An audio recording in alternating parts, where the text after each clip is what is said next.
В один пасмурный весенний день 2012 года на окраине Лондона кипела работа.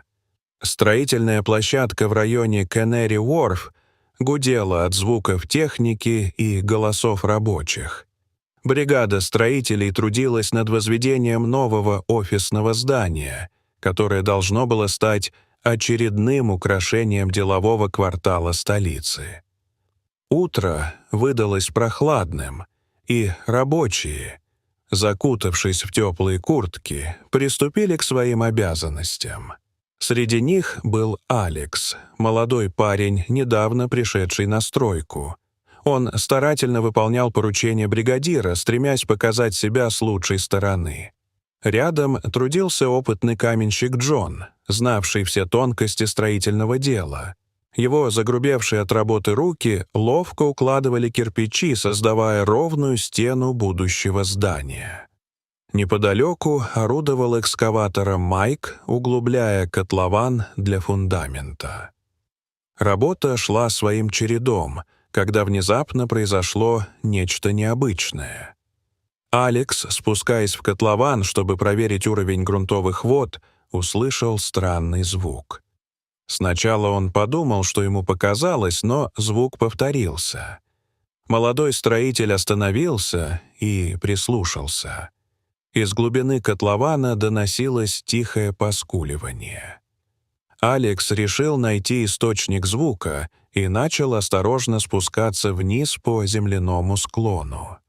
Чем ниже он спускался, тем отчетливее становился звук.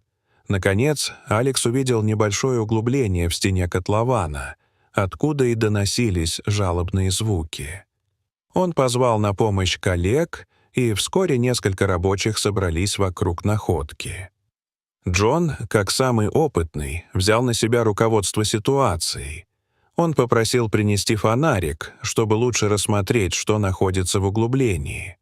Когда луч света упал на источник звука, строители увидели маленькое существо, покрытое густым слоем грязи.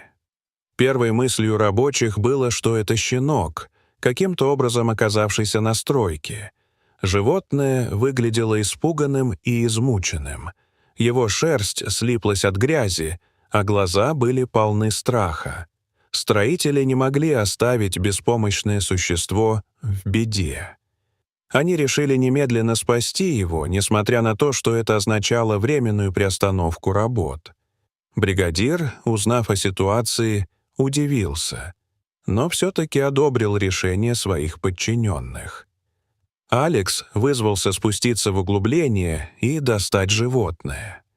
Он осторожно приблизился, стараясь не напугать его еще больше.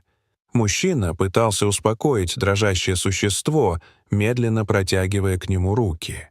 Щенок сначала отпрянул, но затем, видимо, поняв, что ему хотят помочь, позволил Алексу взять себя на руки. Молодой строитель бережно поднял грязный комок и начал подниматься наверх, где его ждали коллеги. Когда Алекс выбрался из котлована, все столпились вокруг, чтобы посмотреть на спасенного щенка. Он был настолько покрыт грязью, что его породу невозможно было определить. Шерсть слиплась в твердые комки, а маленькое тельце дрожало от страха и холода. Джон предложил отвезти найденыша в ближайшую ветеринарную клинику. Все согласились, что это лучшее решение.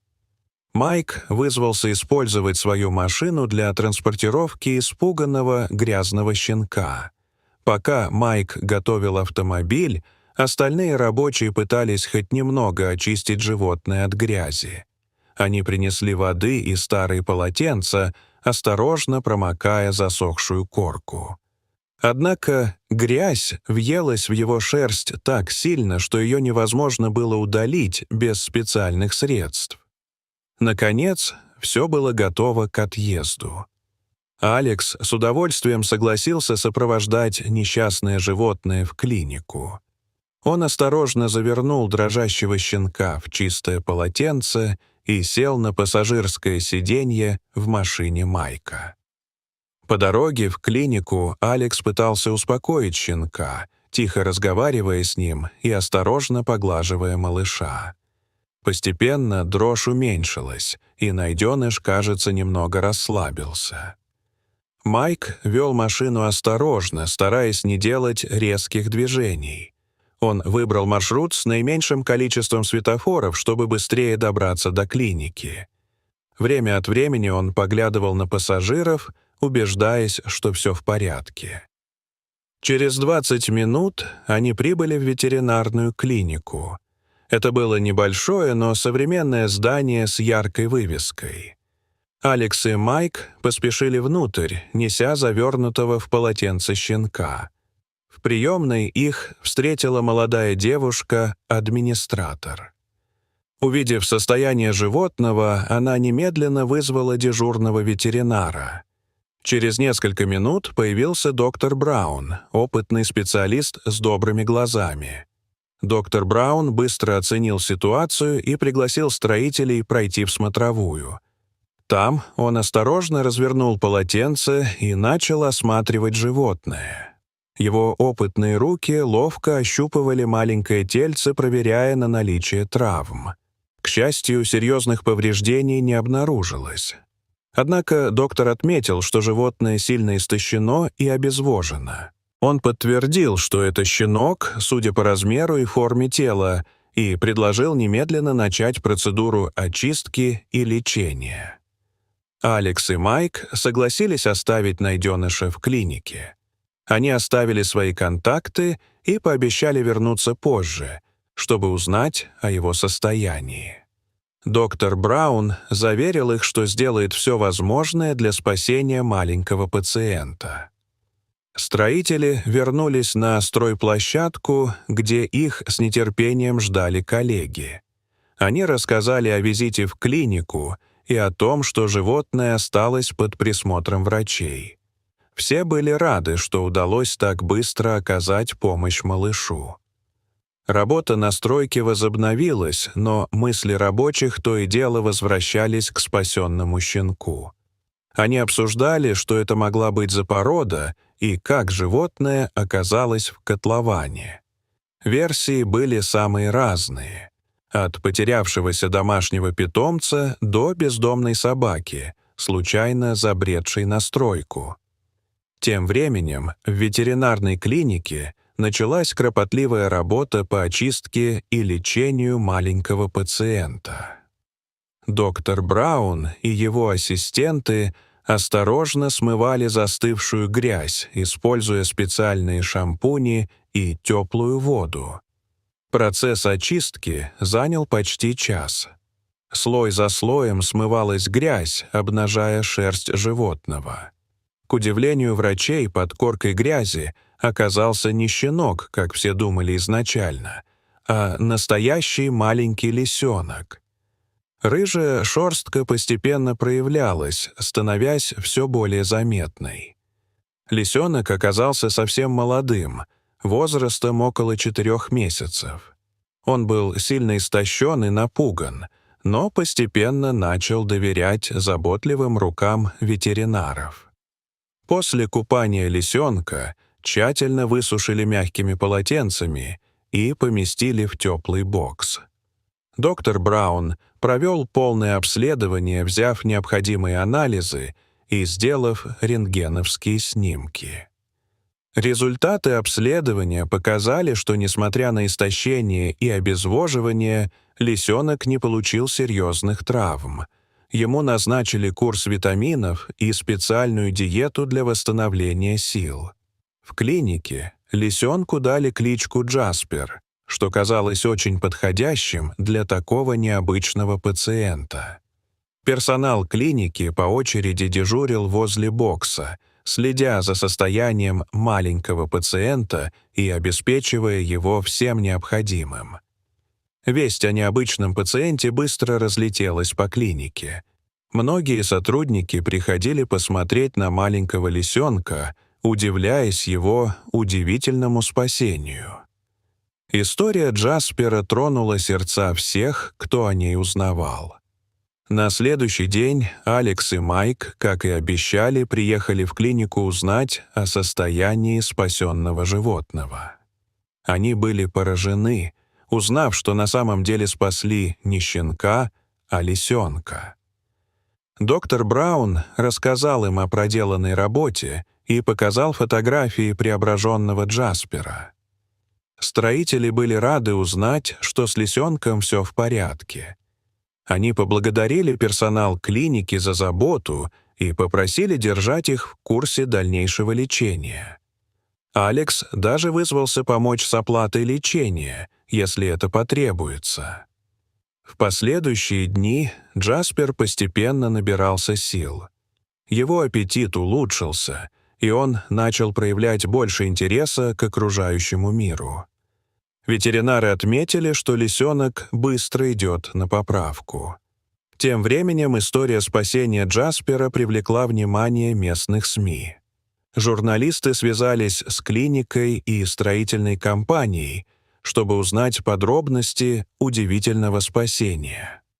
Вскоре в местной газете появилась статья о храбрых строителях и чудесном спасении лисенка, которого сначала все считали щенком.